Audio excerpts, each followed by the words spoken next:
сайн байна уу найзуудаа. Манай Arctic клуб маань гишүүдэд зориулсан мэдээний булан маань эхэлж байна. За энэ мэдээний булангаараа сүүлийн үед болсон спортын том үйл явдлуудыг танилцуулах болно.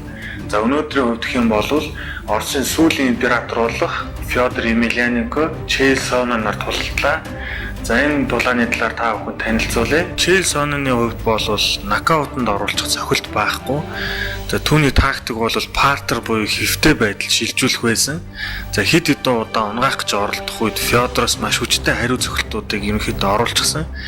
За мөн хэвтэй байдалд шилжих үед бас цохилтууд алдснаас болоод хариу үйлдэл үзүүлж чадалгүй Чейлсон ялагдаж Фёдор яллаа.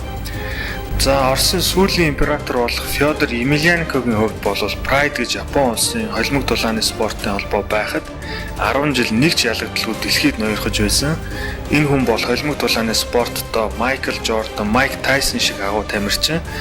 Босоо байдал болон барилдаан хоёртой хоёуланд нь маш сайн учраас миний бодлоор хамгийн төгс дулаанч.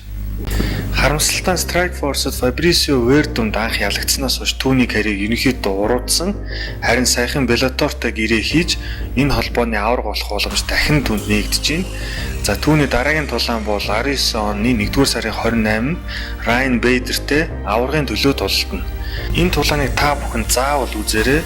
Агуу Фёдор дахин авраг болж карьерээ дуусгах уу, аль эсвэл харамсалтайгаар ялагдах уу гэдэг нь хамгийн сонирхолтой асуулт байх болно. За одоо сүүлд болсон Конор болон Хабибийн тулааны талаар өөрийнхөө бодлоо хэлье.